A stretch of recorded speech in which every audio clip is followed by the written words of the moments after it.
Hello everyone, welcome to learn अभी extra. I am Shivani Chauhan. इस video में हम क्लास 9 साइंस की बुक का chapter why do we fall ill के एमसीक्यूज देखेंगे। पहला क्वेश्चन है, which of the following is not a viral disease. इनमें से वायरल डिजीज कौन सी नहीं है।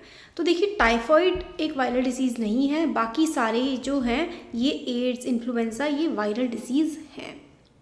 टाइफॉइड एक बैक्टीरियल डिजीज है। नेक्स्ट क्वेश्चन है, which of the following is not a bacterial disease. इनमें से बैक्टीरियल डिजीज कौन सी नहीं है। तो इन्फ्लुएंजा ऑप्शन डी एक वायरल डिजीज है और बाकी सारे ट्यूबरकुलोसिस, एंथ्रेक्स और कॉलेरा ये बैक्टीरियल है।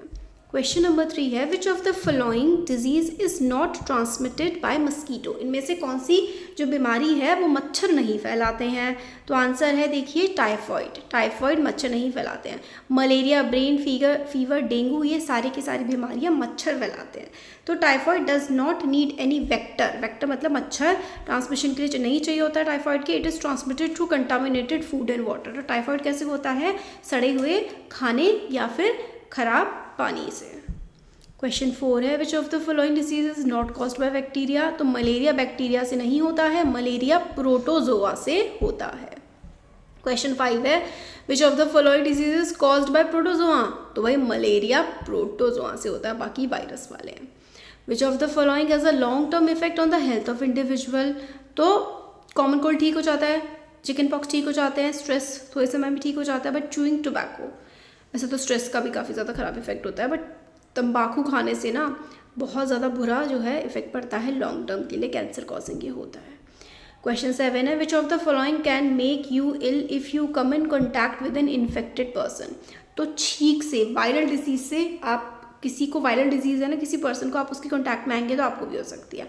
तो स्नीजिंग, छींकने से जो है वो डिजीज़ फैलती है आसपास भी।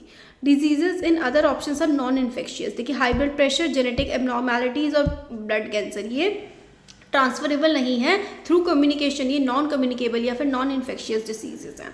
Sneezing is one of the symptom of common cold and many other respiratory disease. All these disease are infectious disease, ये सारी इन्फेक्शियस हैं। Sneezing can spread infections. तो क्या होता है ना, अगर हम जो छींकते हैं या फिर हाथ मिलाने से जो इन्फेक्शियस डिसीज़ हैं वो फैलती हैं, वायरल डिसीजेस। और बाकी जो ये डायबिटीज़ हो गई या फिर ब्लड कैंसर हो गया, ये आसपास रहने से एक दूसरे को नहीं फैलता है। AIDS can be transmitted by, question है एड्स कैन नॉट, इसमें से किससे एड्स नहीं हो सकता। तो हग करने से नहीं हो सकता, बाकी इन सबसे, सेक्सुअल कॉन्टैक्ट से, ब्रेस्ट फीडिंग से, ब्लड ट्रांसफ्यूजन से, इन तीनों से एड्स हो सकता है।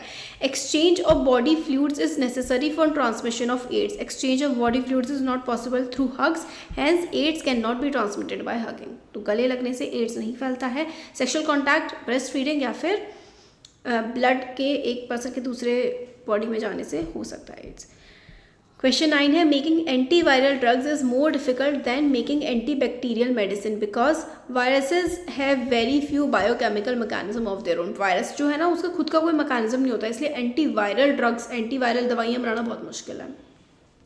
All antibacterial medicine stop some or the other metabolism in bacteria and thus are effective in controlling further aspect of bacteria. Since viruses have very few biochemical mechanism of their own, it is highly difficult to make medicine to act against a particular virus. तो virus वाली जो medicine है ना, जैसे corona virus था, इसलिए इसकी दवाई बनाना बहुत ज़्यादा मुश्किल हो रहा था, क्योंकि वायरल डिसीज़ के लिए दवाई बनाना बहुत मुश्किल होता है। वायरस क्या करता है, हमारी बॉडी पे, हमारी बॉडी के मैकेनिज्म पे फीड करता है, जिस बॉडी पे वो रह रहा होता है, तो इसलिए उसका खुद का बहुत कम मैकेनिज्म होता है वायरस का, इसलिए उसकी दवाई बनाना बहुत मुश्किल होता है।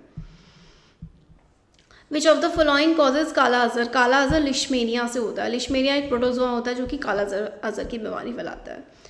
If you live, next question है, if you live in a over crowded and poorly ventilated house, it is possible that you may suffer from which of the following disease. तो एयरबॉर्न, हवा से फैलने वाली बीमारियाँ फैलती हैं अगर आप ऐसे एरिया में रह रहे हैं जिसमें वेंटिलेशन बहुत कम है।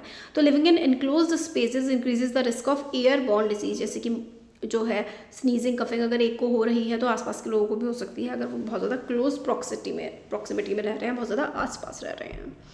क्वेश्चन 12 है, which disease is not transmitted by mosquito. तो निमोनिया मस्कीटो से नहीं फैलता, निमोनिया हवा से फैलता है, बाकी डेंगू, मलेरिया, ब्रेन फीवर या फिर एंसेफेलाइटिस ये मच्छर फैलाते हैं। विच of the following is not important for individual health, इनमें से हमारी हेल्थ के लिए क्या इंपॉर्टेंट नहीं है? तो living in a large and well furnished house, ये हमारी हेल्थ के लिए इतना ज़रूरी नहीं है जितना कि हमारी जो है सोसाइटल और हार्मनी होना या फिर क्लीन स्पेस होना या फिर गुड इकोनॉमिक कंडीशन होना, ये हमारी पर्टिकुलर हेल्थ के लिए, हमारी हेल्थ के लिए ज़रूरी है। ज़रूरी नहीं कि हम बहुत ही बड़े घर में रहें तो ही हम खुश रहेंगे, हम एक छोटे घर में, एक साफ़ सुथरे घर में भी खुश रह सकते हैं। इनमें से रॉन्ग स्टेटमेंट बताना है। तो cancer can be caused by genetic abnormalities, yes it can happen. High blood pressure is caused by excessive weight and lack of exercise, yes. Peptic ulcers are caused by eating acidic food, no. Acne is not caused by staphylococci से होता है acne. तो देखो peptic ulcer are caused by bacterium called Helicobacter pylori, तो इससे जो है वो पेप्टिक अल्सर्स हो जाते हैं, बाकी सारे सही है, ये वाला गलत है। Why should not we should not allow mosquitoes to breed in our surrounding, हमें मस्कीटोज़ को ब्रीड ही होने देना चाहिए, फैलने नहीं देना चाहिए अपने आसपास। ऐसा क्यों? क्योंकि भाई वो बहुत जल्दी फैलते हैं और बहुत ज़्यादा बीमारियां फैलाते हैं। These are vectors of many diseases, मच्छर बहुत सारी बीमारियां फैलाते हैं, इसलिए हमें आसपास उनको पनपने नहीं देना चाहिए। Disease spread by mosquito are very dangerous like malaria, dengue, hence it is important to prevent breeding of mosquito, उनको फैलने से रोकना चाहिए। You are aware of polio eradication program in your city. Children are vaccinated because polio के against हम लोग को vaccine लगाई जाती है। It creates immunity in the body, हम लोगों को जो है इम्यूनिटी मिल जाती है पोलियो वायरस से। Any vaccine helps in creating immunity in the body against a particular disease for which the vaccine is made. तो तभी तो हम लोगों को सबको कोरोना की वैक्सीन लगी थी, ताकि हम लोग उस वायरस से लड़ना सीख जाए। क्वेश्चन 17 है, viruses which cause hepatitis are transmitted through, जो हेपेटाइटिस है वो वाटर से फैलता है। हेपेटाइटिस वायरल डिजीज है and spread through contaminated water, but hepatitis B is spread through exchange of body fluids. Vectors can be defined as, factors हम क्या होते हैं?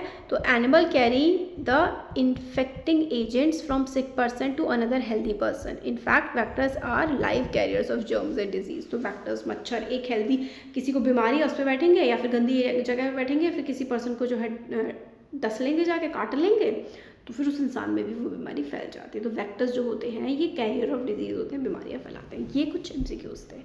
जो पसंद आया तो लाइक करें, चैनल को सब्सक्राइब शेयर करें। Thank you.